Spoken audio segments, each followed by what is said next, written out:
परिनिर्वाण प्राप्त लाल बिहारी बौद्ध की स्मृति में 5वां अंतर्राष्ट्रीय बौद्ध धम्म महासम्मेलन डॉक्टर अंबेडकर पार्क निरीक्षण भवन हरदोई उत्तर प्रदेश में मनाया गया।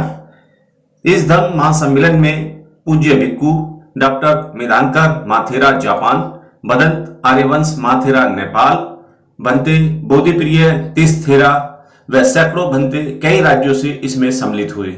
कार्यक्रम का भीमारंभ तीर्थरण पंचशील के साथ किया गया। साथ ही आए हुए भिक्खु संघ ने अपनी धम्म देशना से लोगों को लाभान्वित भी किया। कार्यक्रम में सांस्कृतिक प्रस्तुति के लिए मशहूर गायक व कवियों ने आए हुए लोगों को झूमने पर मजबूर किया। इस कार्यक्रम का आयोजन परिनिर्वाण प्राप्त लाल बिहारी बौद्ध की पुत्रवधू प्रीति बौद्ध व बेटे अजित बिहारी बौद्ध द्वारा किया गया। कार्यक्रम में आए हुए अतिथियों को पंचशील का पटका पहनाकर फूल बुक्कों से सम्मानित भी किया गया। कार्यक्रम में शिक्षक संघ के करीब 50 शिक्षकों को प्रतीक चिन्ह देकर सम्मानित भी किया गया। कार्यक्रम में वक्ताओं में शामिल हुए के कठेरिया, IRS, बुद्ध मित्र मुसाफिर, professor doctor Shailendra Singh, doctor Rajesh Sharma आदि ने अपने संबोधन में तथागत बुद्ध व बाबा साहब के जीवन परिचय पर प्रकाश डालते हुए अपने विचार रखे। कार्यक्रम की सहयोगी संस्थाएं the Buddhist society of India, भारतीय बौद्ध महासभा व विश्व बौद्ध परिषद शाखा हरदोई आदि ने सहयोग किया। आयोजक समिति के प्रीति सिंह बौद्ध व अजित बिहारी बौद्ध ने कार्यक्रम के सफल आयोजन पर सभी का आभार व्यक्त किया और तमाम आए हुए अतिथियों को उनको मंच के माध्यम से फूल बुके और प्रतीक चिन्ह देके सम्मानित भी किया गया। यह एक ऐसा सफल आयोजन था जो पिछले कई वर्षों से निरंतर चलता आ रहा था, लेकिन पिछले कोविड की वजह से 2 बार नहीं हो पाया। इस बार तमाम राज्यों के लोग इस कार्यक्रम में सम्मिलित हुए। आइए देखते हैं NPT न्यूज इंडिया की यह कवरेज हरदोई उत्तर प्रदेश से। तुमने बाबा मनु के विधान को अग्नि दी थी, तुमने बाबा मनु के विधान को करते हैं हम नमन सब देश के संविधान को। अग्नि दी थी तुमने बाबा साहब लंदन तक जाकर हमारी लड़ाई लड़े कि जाके लंदन तक लड़े तुम हक की लड़ाई जी, जाके लंदन तक लड़े तुम हक की लड़ाई जी। तब कहीं हम शोषितों ने ली थी कुछ अंगड़ाई जी, तब कहीं हम शोषितों ने ली थी कुछ अंगड़ाई जी। छीन लाए गांधी से हक, छीन लाए गांधी से हक, बहुजनों के सम्मान को करते हैं हम नमन सब देश के संविधान को। अग्नि दी थी तुमने बाबा मनु के विधान को करते हैं हम नमन सब देश के संविधान को। बाबा साहब जब लंदन पढ़ने गए तो स्कॉलरशिप जो मिलती थी इतने पैसे नहीं मिलते थे कि वो अपने 2 समय का खाना भी खा सके। तो तब मैं यहाँ से कहता हूँ कि रात रात भूखे रहकर शिक्षा ये कमाई थी, रात रात भूखे रहकर शिक्षा ये कमाई थी। सो सके हम चैन से सब नींद भी गवाई थी, सो सके हम चैन से सब नींद भी गवाई थी। अभी एक नेताजी आए थे, मैं उनकी बात सुन रहा था, उनके भैया से भी कह रहा था। वो कह रहे थे कि हम अपना कीमती समय निकाल कर यहाँ पर आए हैं, एहसान कर दिया, बहुत बहुत साधुवाद। आप जितनी भी महिला बैठे चाहे किसी भी वर्ग की हो, आप अपने चमड़ी के अगर जूते पहनाकर भी बाबा साहब को अर्पण कर देंगे तब भी आप लंका कर नहीं उठा पाएंगे। क्यों?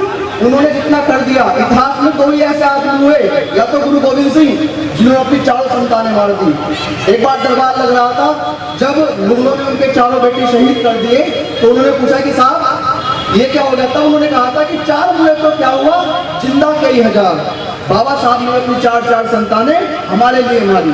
लेकिन हम कितने नालायक हैं, हम कहते हैं अपना कीमती समय निकाल कर आए।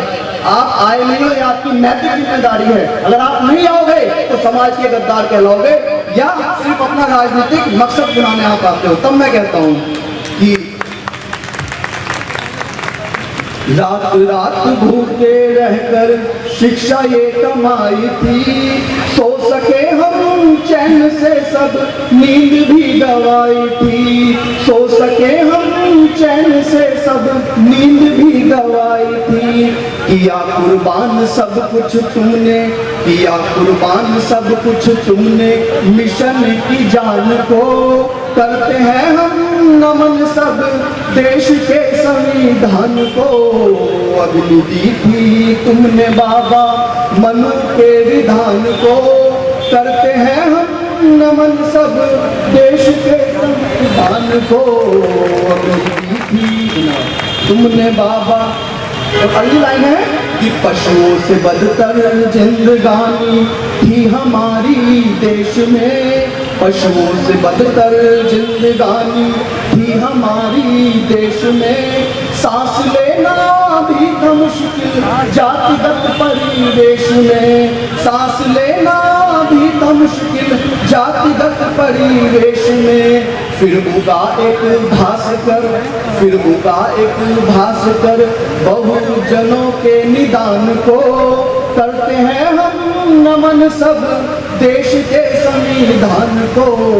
अग्नि दी थी तुमने बाबा मनु के विधान को, करते हैं हम नमन सब देश के संविधान को। और इस कविता की आखिरी 4 लाइनें हैं।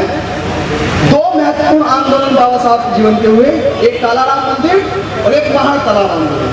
कालाराम मंदिर जाने का उद्देश्य बाबा साहब का ये नहीं था कि जब आप सक्सेस हो जाओ तो वैष्णो देवी जाओ, अमरनाथ जाओ, कांवड़ लाओ। कालाराम मंदिर जाने का उद्देश्य फिर वही था, स्वाभिमान की लड़ाई। हमारी टोटल जो लड़ाई रही, जो 2500 वर्षों का हमारे महापुरुषों का इतिहास रहा, स्वाभिमान की लड़ाई और कुछ नहीं है। जब तक स्वाभिमान जिंदा है, जैसे भी एक मेरे पूर्व वक्ता कह के गए कि जिसकी मस्ती जिंदा है उसकी हस्ती जिंदा है। आपका अगर स्वाभिमान ही मर गया तो आप पशुओं से भी बदतर हैं, गए गुजरे हैं आप। तब मैं कहता हूं यहां से कि कालाराम मंदिर जाकर दुनिया में छाए थे, कालाराम मंदिर जाकर दुनिया में छाए थे। कालाराम मंदिर जाकर दुनिया में छाए थे, महड़ तालाब से पानी पीकर इंकलाब लाए थे, महड़ तालाब से पानी पीकर इंकलाब लाए थे। लांघ गए व्यवधान तुम, लांघ गए व्यवधान तुम बहुजनों के सम्मान को, करते हैं हम नमन सब देश के संविधान को। अग्नि दी थी तुमने बाबा मनु के विधान को, करते हैं हम नमन सब देश के संविधान को। और आखिरी 4 लाइनें मैं देता हूं एक मुक्तक की। एक बीमारी है रक्षाबंधन।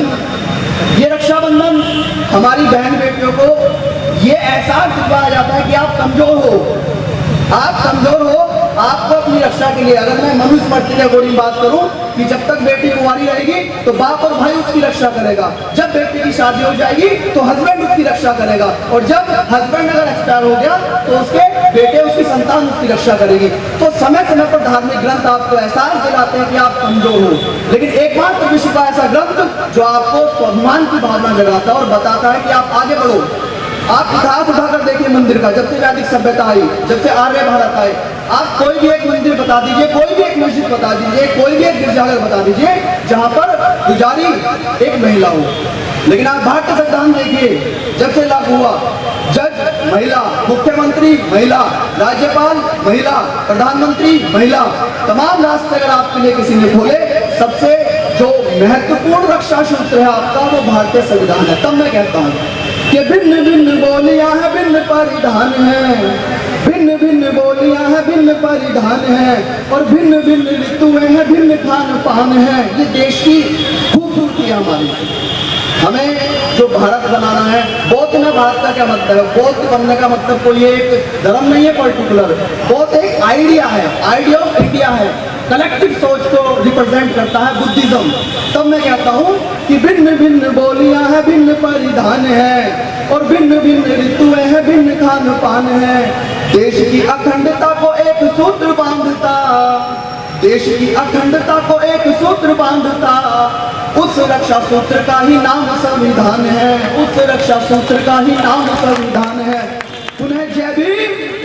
जय भारत। बहुत बहुत धन्यवाद कुमार आकाश जी के लिए। मोदी नगर दिल्ली चल के आए हुए हैं और इसके तुरंत